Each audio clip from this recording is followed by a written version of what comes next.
Okay, we're in the middle of the Maimer V'noch Alav, Tafshin Chaf Hey. We're in the middle of chapter 2. We're on page Kuf Tzadik in our copies, towards the end of that paragraph. Okay, so we'll get that in a second. So just what we said till now, to summarize. Remember, this Maimer is based on a Maimer of the Frierdiker Rebbe, which was published 70 years ago for Pesach, part of a Hemshech of Pesach, a series of memoirs for Pesach, Tafshin Tes, 1949. So it's exactly 7 years ago. And this Maimer of the Rebbe's is based on that Maimer. This is a Maimer the Rebbe said 1965, Machron Shal Pesach. So the Maimer is going to refer back to the Frierdiker Rebbe's Maimer. The Rebbe is sort of commenting and explaining the Frierdiker Rebbe's Maimer, and obviously revealing all new depth and all new explanations. So let's work our way through this. So the Rebbe said that when Mashiach is going to be a teacher and a king. We asked, why would we need a king if when Mashiach comes there will be no evil in the world? So why would we need a government? Why would we need a king? A ruler is generally to keep the people in line. But here we won't have a need for it, so why do we have a king? So Rebbe says that the idea is that the kingship, rulership, represents a certain type of relationship between the king and his people. You have a teacher and you have a king. The teacher has a close relationship with the students. A good teacher is somebody who connects with the students, bonds with the students, and that's the way that they impart information. In order to teach a student, you need to assess the student, you need to be able to speak on their level, you need to gauge their progress, and so on and so forth. So the teacher and student relationship is a close one. But with a king, on the other hand, the relationship is a distant one. The idea of the king is that he instills fear in the people, and when we say fear, we mean really awe. We don't just mean a fear of punishment, but the idea that there's a distance between them. A person is awed by greatness that overwhelms them, that is distant from them. So how does this relate to Mashiach? So Mashiach is going to teach us Torah. So Mashiach is going to be a teacher and he's going to be a king. He's going to be a teacher because he's going to teach us Torah in a way that we understand that's the way of closeness. And he's going to be a king, meaning that he's going to share with us some experience, which we haven't clearly defined here, that's even beyond the way he's going to be as a teacher. Now, within teaching, there are two levels. There is teaching in a way that somebody understands. So there's intellectual the component to teaching, where you teach a student and you explain something to them until they understand it thoroughly. And then there's another form of teaching that the Rebbe points out here in this Maimer. This is Rebbe's sort of additional point here, based on other sources, that there's another form of teaching, which is when you show it, which is in a way, it's like a more modern way of teaching. Exactly. Give me an example. So when you show, when you teach somebody, you give metaphor, you give examples, that's a way to understand. But then you could see something, right? When you see something, you understand it, you relate to it in a different way. Now, seeing something, though, what's the difference between understanding something intellectually or seeing something? So if I describe something to you, right, we'll all be sitting around the table, I'll describe something to you, and you'll each picture it in your mind's eye. And therefore, if you were to draw a picture of it, it'll look different, right? Because you'll see it in a different way. But when we look at something together, so then everybody sees the same thing, right? If you're going to have to recreate it later, it depends on your skills and how you draw. But the point is that you would have seen the same thing. What's the difference? The difference is like this. When we talk about understanding, intellect, seichel is already a keli, it's a vessel. It's the way the thing is absorbed within the person. So it's the way I process information. That's intellect. But seeing, on the other hand, here it's like the oil without the keli. It's the light without the vessel, meaning when you see something, you see it as it is, not the way you process it, the way you take it, but the way the thing is. Now, obviously, there are levels, even within intellect and even within seeing.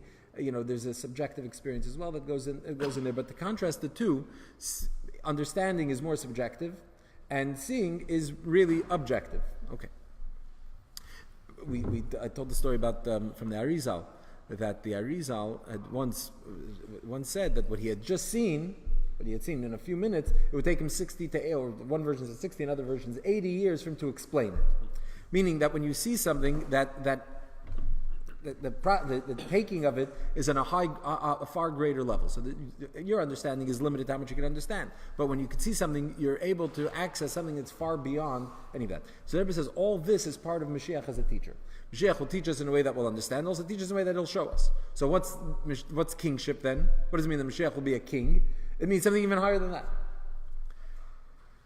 So that's number one. That Mashiach is a teacher and a king, and within this we have three levels. There's the two levels in teacher, the way he teaches us in a way that we understand, and the way he teaches in a way of showing, and then there is the way he's a king, which is far beyond that. Something that, in other words, the kingship is something that in a sense can't be revealed, is unrevealable. Right? Something that's concealed. Because if he teaches in a way that he can show it, so that's something that's revealed. We're talking about a level that's beyond that. That would be something that's concealed. Okay, then the Friedrich Rebbe, to explain this, Rebbe says, and he points out, and we read it inside in the first line of chapter 2, and the Rebbe emphasizes it in note 17, that these two components of Mashiach, that Mashiach will be a teacher and a king, both of them are the result of our avodah in Galus, our service of Hashem in Galus. That now, in the time of exile, is the time that our service of Hashem is going to lead to that conclusion. That the result of our efforts in this world, in exile, will bring about these two components of Mashiach. Yeah? Both of them, not just the one, but both. We'll revisit that later, why the Rebbe emphasized it here in note 17. So what is that? So first we have to explain what's going on in exile. So the Rebbe says that in exile, Friedrich Rebbe says in his Maimer, exile is netzach. That there's a service of Hashem that is intelligent, there's a service of Hashem that's emotional, and then there's a service of Hashem that's in a manner of netzach. Netzach means sort of perseverance. You push forward, that you don't deal with obstacles and challenges. Right? Which means that that's something that's beyond rationale, beyond reason, and beyond even emotion. When does a person need his netzach, that perseverance? When he's not feeling particularly motivated to do something, or when his feelings are not motivating to do it, and when his intellect is not motivating him to do it. Right? So what's left? We say like the netzach and hoy. You said they're levar megufa. They're beneath the body. They're beneath the person's experience. In a sense, they are the external part. So when none of that's there, you have netzach. And so how does that take shape? So the Rebbe says it's like Mesiras Nefesh. It operates like self-sacrifice, where a person does it even without a compelling reason or motivation to do it. That's what he does. That's how it has to be. So the Rebbe further clarifies what this means, that the idea that in times of Golos and exile in our day, our service is in a manner of netzach. So he says like this, that in times of the Beis HaMikdash, we had the three pilgrimage holidays when we would come up to the Beis HaMikdash, and the purpose was to be seen by God and to see godliness. But so in the time of the Beis HaMikdash, in temple times, that was a time of revealed godliness, of seeing godliness. What about in the time of exile? Time of exile, it says Ani Yeshena, and the Zohar explains what's Ani Yeshena. I'm asleep. It means in exile. That exile is compared to sleep. Yeah, we say in Shemalis, right? Like we were dreaming. Now we're asleep. What happens when a person's asleep?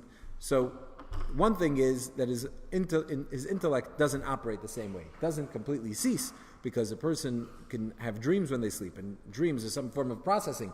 But obviously, it's not it's not processing. It's not working. The intellect's not operating in its proper function, because a person can see all kinds of things that don't add up in their dream, things that don't make sense. But on the other hand, there's still some form of processing. So there's less intellect, but still some intellect.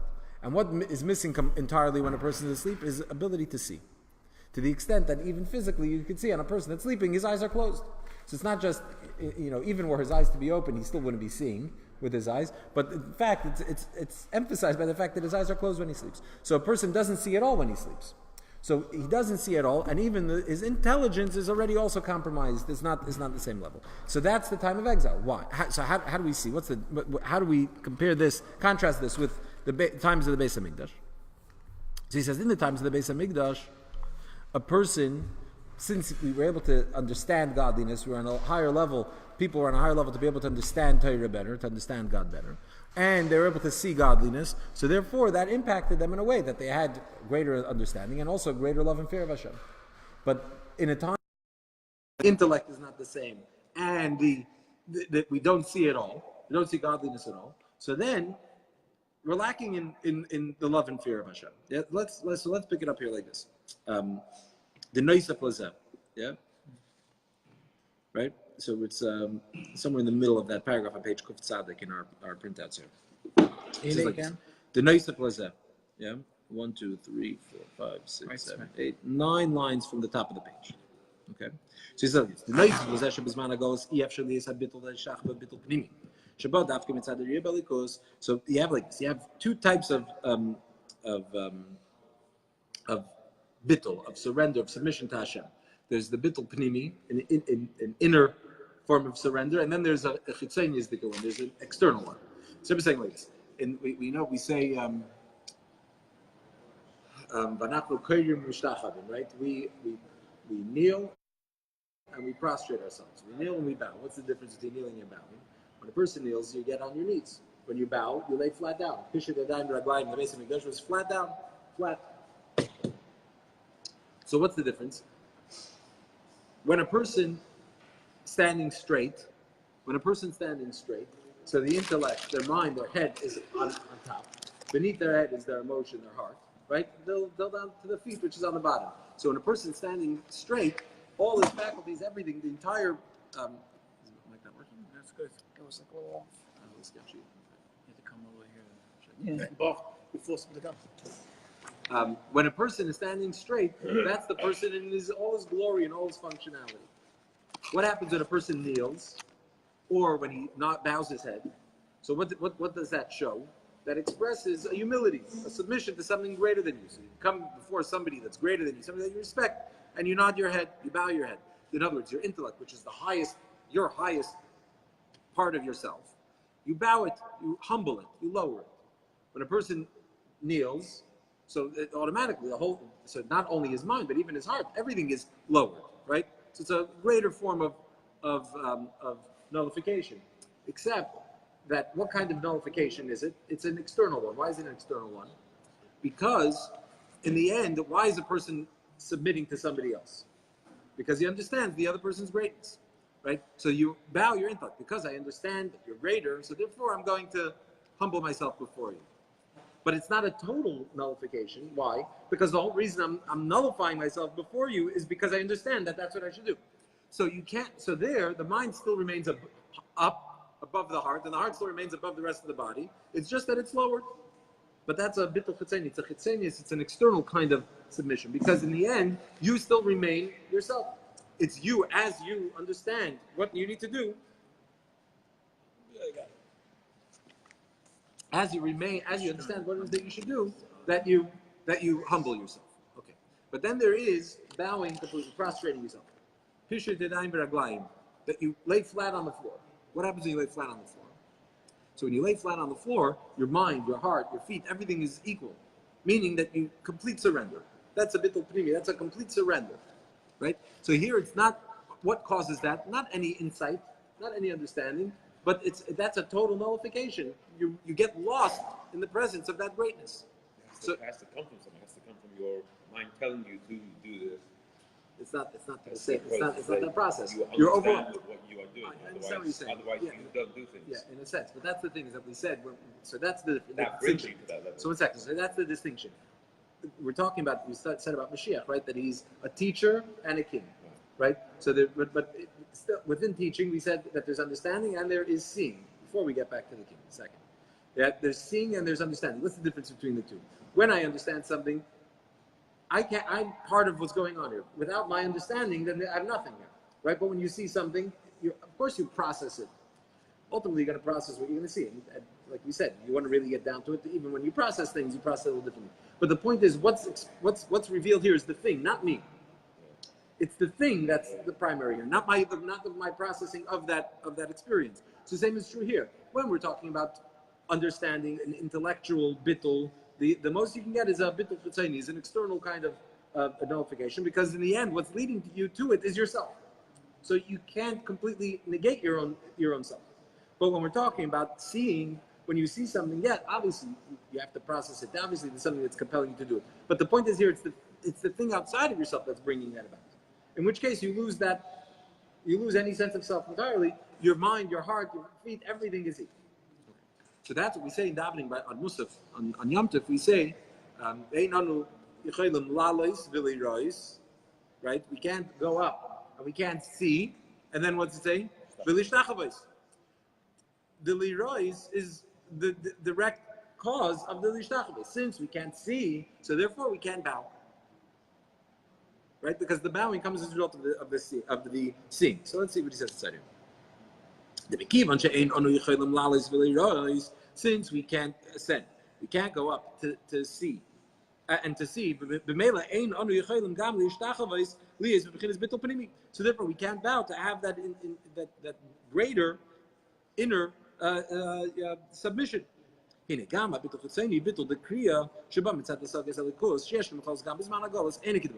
even when we talk about kneeling, even when we talk about that bowing, not the prostration, but bowing. So here, even that, while we on one hand we have it now in exile, yet we do it every day. Davening, we're kaireya, right? Bowing is not the ultimate. We don't lay flat, but we have. So there's a form of it, but it's not to the same extent. Why? Because that is the direct result of intellect, of understanding. That your understanding is what leads you to the kriya, to that kneeling. But if our intellect is not up to previous generations, so obviously the kneeling is not going to be to the same extent. So that's why we just do a small bow and we don't do it. Well, they're two different steps.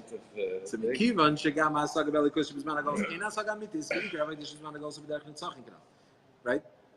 That's why we said that now in the time of Golus we don't have this true love and fear of Hashem. We don't have true understanding and insight. We don't see godliness, and therefore we can't have true surrender to godliness submission. We have to have netzach, this idea of perseverance, of netzach.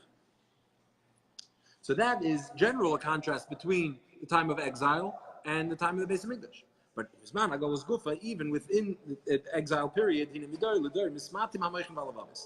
from generation to generation, our hearts, our minds, and our hearts become smaller. Like the Gemara says, the Gemara says this is a statement of Rabbi Yochanan in the Gemara. Rabbi Yochanan was from the early Amoraim. Okay? He's from the early Amoraim, and he already says that Libon Kirishayim is like a Piskei Shalom is open like a big banquet hall. Later, they're open. Their hearts are open like a big chamber, a big room. But ours is Kimloi Machat Sitkis, Kimloi Nekev Machat Sitkis, like the eye of a thin needle, a needle that you use to stitch, which is Machat Sitkis is of the needles is the thinnest of the needles. So that's how small. This is what Rabbi Yochanan is saying. Almost 2,000 years ago. It's 1,600 years ago, 1,700 years ago. 1,500. So now you know why Something we like don't really understand anything. This is before half of most of the Gemara, most of the Hamoraim of the time of the Gemara.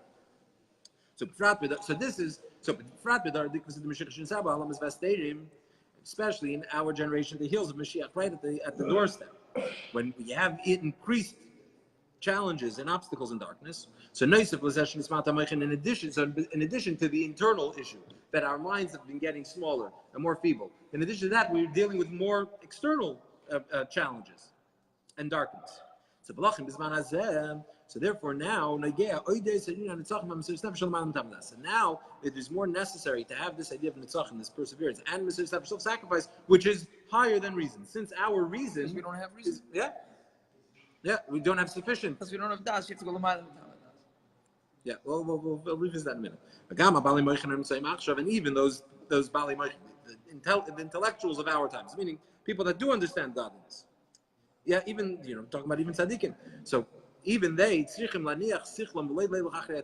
even they need to put their intellect aside and not follow reason. Because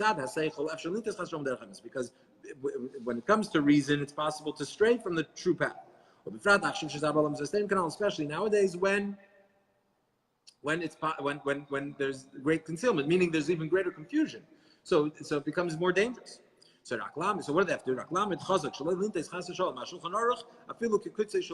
So what do they have to do? They have to be steadfast, not to stray from the Shulchan Aruch, from the Code of Jewish Law, even like the tip of a yud, which means that not even an ayot. It's a form of serving Hashem through perseverance and self-sacrifice that's higher than intellect. So what does that mean?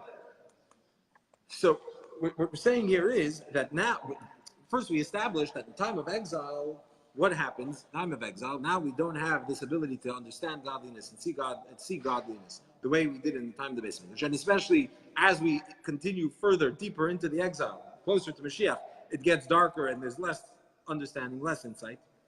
So now we need Netzach. So what does that mean? So how do we access Netzach? If we don't have the Seichel, we don't have the intellect, we don't have the emotions. So what's that, right? So we don't have Chabad or Chagas. We talked about in the last class, right?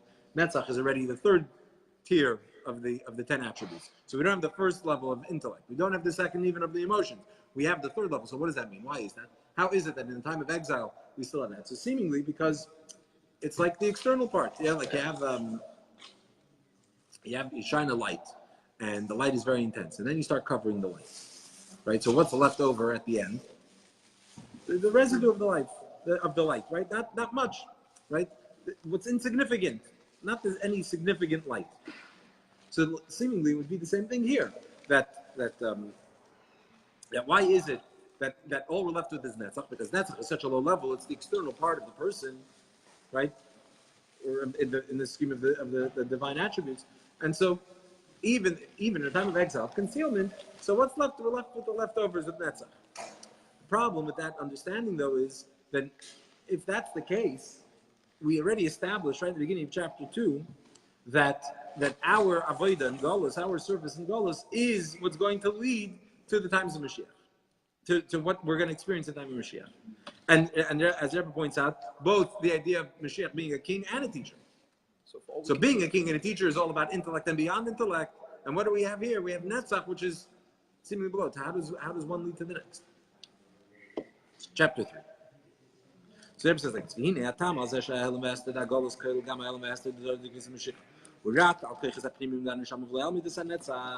So the fact that Golus, that exile, is not able to conceal or to stop Netzach from operating in a person, even our times, at the end, right at the heels of Mashiach, the footsteps of Mashiach, right at the end of Golus. So Mavar about Maimer, the figure explains in his Maimer, because the source of Netzach is in the essence of the soul. In other words, like we just said before, it seems Netzach is a lower level, right? But the figure explains in his Maimer that Netzach, no, to the contrary. Netzach actually comes from the essence of the soul. The K'meikin who Lamaila, so it's just as it is within ourselves, that our capacity for Netzach, that perseverance, is sourced in the essence of the soul. The same is true above.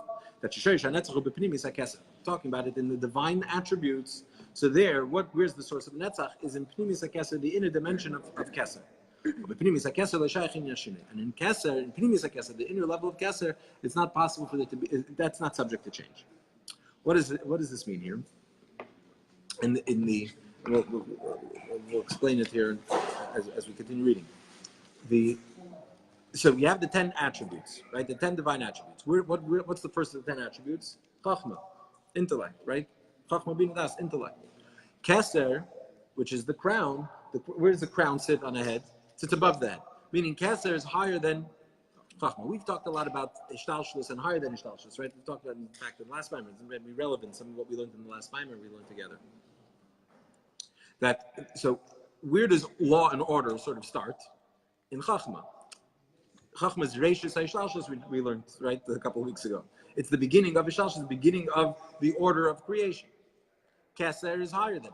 Now, in Keser itself, you have two parts of Keser. There's the external part of Keser, Chsenis HaKeser, and there's Pnimis HaKeser, the inner part of Keser. Atik and Arich, we're not going to get into that all now. But the point is that the external part of Keser is already connected to Chachma. It's already connected to the next level down. In Pnimis HaKeser, the inner dimension of Keser, there we say that's not subject to change.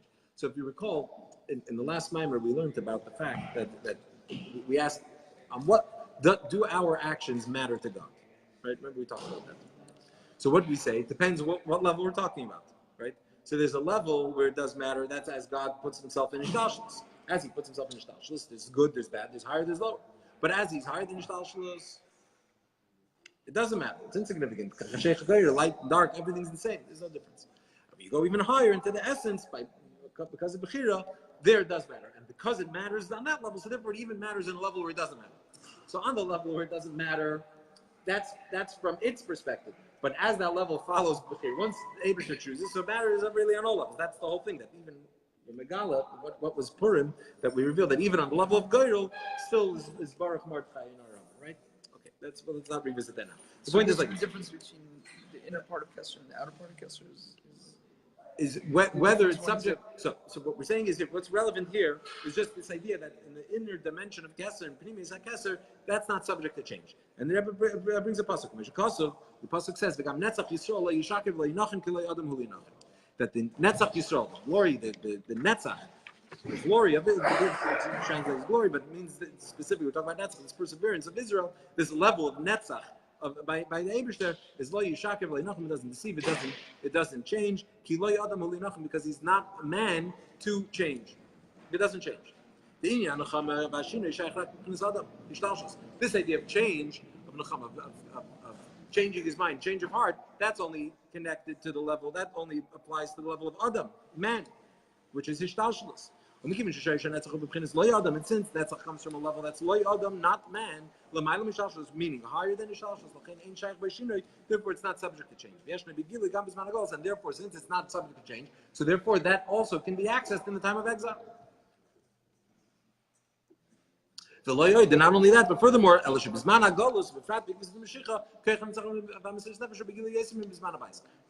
in the time of exile, it's even more revealed than in the time of the temple. So let's explain. Sorry, how are we doing on time? We still have some time. Yeah, 10 minutes. There's the level of Adam. There's the level of loy Adam, man and not man. What does that mean? It says. The pasuk says this is a conversation between Shmuel, Hanavi, and Shaul. Yeah, about after Shaul didn't listen and he sinned, so Shmuel comes to him and says that Hashem has decided that He's taking away the kingship from you and He's giving it to David HaMelech. Right?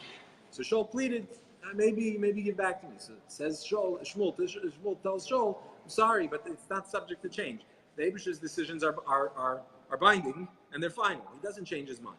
Since he doesn't change his mind, why? Because Netzach Yisrael lo yishakev lo yinachem ki lo adam hu yinachem. He's not like a person that can change his mind. So on the surface, first of all, it seems like that's a negative thing. Isn't it good to change somebody's mind? Somebody's asking for you to change. If somebody's asking for forgiveness, you're not going to say we should does forgive. Furthermore, there's a pasuk. We know the pasuk vayinachem Hashem, right? The Eibishter does change his mind. So what does that mean? Also, what does it mean he doesn't change his mind? The Eibishter had chosen Shaul also to be king. And he changed his mind from that. So suddenly now he's not changing. So what's going on?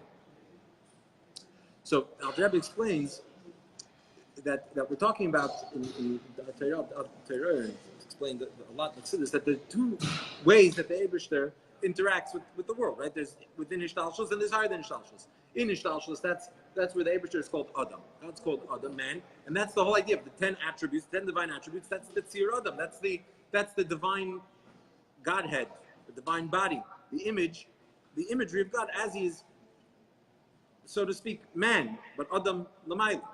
Yeah, the Adam Elyon. Adam Elyon, that is within Hishtalshalos. That's why does God put Himself into such a form? Why is there Chachma and Bina and Das? Why do we have the 10 attributes of God? So that God could relate with His world. That there's a law and order, there's structure, right? Everything comes from its own specific source, its own function. And like that, God becomes relatable. So God, as He is Adam, means God as He's relatable to as He's in Hishtalshalos. When you say He's loy Adam, He's not man. We don't mean that He doesn't even act like a man. Not lower. God forbid. We're saying loy Adam is that there's a level that's higher than Adam. God, as He's higher than these definitions of Adam, of Chachma, of Bina, of Das, of Tov and Ra, good and evil, right and left. That as He's higher than. Shaul HaMelech, why was Shaul chosen as a king? Because of his qualities. Shaul had great qualities, and Shaul was extremely humble, and yet all these great qualities, and due to his great qualities, God chooses him to be the king. So what happens when he commits a sin? He loses the reason that he was chosen to be king is no longer applicable. So Hashem can change his mind. As he's Adam, so to speak, where the effects of man are relevant, and Hashem sort of chooses sort of rationally, so to speak. So when there's a reason to choose him, He chooses him. When there's a reason not to choose him, He doesn't choose him. And the truth is, even on that level, a person could do tshuva and it could be chosen again. But what happens after he fails? The Eibishter chooses David HaMelech. It says, Vayivcha b'David, right? He chose Here already we're talking about higher than it. That choice, the Abishar choosing David to be king, doesn't come from the level of Adam. It's not due to any specific qualities. It has to do with David HaMelech being David HaMelech is in Malchus, whatever. It's hard to understand what that means. What comes first, right? David's whatever. Let's not get distracted by that. But the point is like this: that it wasn't for any specific qualities of David HaMelech. That's what the Abishar chose. On what level? On Loy Adam. So therefore, once David HaMelech is now chosen to be king, now that's not subject to change. That's why David Chai V'Kayim. Right? Right? The David is a Melech Lo'ilam. Right? He's forever. Not subject to change. Even if there have been kings from the Davidic dynasty that have not been that have failed, that haven't been good, the dynasty doesn't move from David. Why? Because here it's already not on a level that comes from Adam, from Mishalshus. It's totally beyond. Right? So when Shmuel Hanavi is talking to Shaul and he's telling him that the Eibusher is Loy Adam, what does he say? Netzach Yisrael. This level of Netzach is Loy Adam. Meaning that Netzach, the point that we're taking from here is that this level of Netzach comes from higher than Adam. Higher than, that's what we say. What does it mean that it comes from higher than Adam, higher even than Chachma? He's saying that it comes from a place though that's Loy Adam Uli Nachem. It doesn't change. Meaning, what level is that? That's Pnimis HaKeser. Pnimis HaKeser, which is a place that's not subject to change. Why is it not subject to change? Because it's totally removed from Mishalshus, from created reality. Now, that's the Sherish of Netzach. That's why Netzach is Lo Yishachar, Lo Yinachim, Lo Yadam.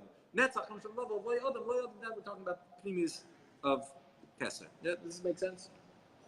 This is the case that we have here in God. And this is what, so in other words, we start by saying that now we have Netzach. Why do we have Netzach? Because we don't have anything else, so we're left with Netzach. Says the Friedrich Rebbe in his mind, no, the opposite. Why is it that we have Netzach and Golos? Because Netzach is so high that Golos can't affect Netzach. And that's why the Rebbe concludes here in this paragraph that where is this more on display?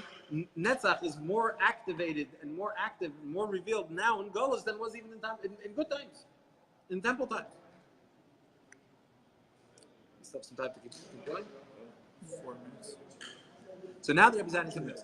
So Friedrich Rebbe basically starts by explaining that Netzach comes from a higher place, not from a lower place, but Netzach comes from higher. Its sources in Pnimis HaKeser, where it's not something to change the level of Loy Adam. Okay. Now the Rebbe is going to insert commentary. He says like this: V'yesh loymar, the Mashim Mevar Ba'Maimer Ba'Arucha, B'Mayla Sherish Netzach. The Rebbe says like this. Why is the Friedrich Rebbe in his Maimer go on a lengthy discussion of this idea of Netzach? The Netzach comes from higher. Why is that relevant? That now we're in time of Golos, and in Golos we have Netzach, and Netzach comes from higher than everything. It comes from Pnimis HaKeser, which is why it's not subject to change and why it's not affected by Golos. Yeah, why is he telling this to us? Because the Rebbe says he's telling this to us to explain to us why our Avodah in Golos is a preparation for the revelation of Mashiach. Why? It says like this, because since our Avodah in Golos is through Nitzach, in this form of Nitzach, which the Sherish are Netzach, which, as we said, Netzach, the source of Netzach is in the inner part of Keser. This level of Yashus Cheshach Sisrei, the Eibishter places himself in that concealment. Right? What does that mean? A level that's concealed, that's higher than revelation. Right? What does it mean that the Eibusher is concealed? We're talking about a level that can't be revealed. Yeah? We started the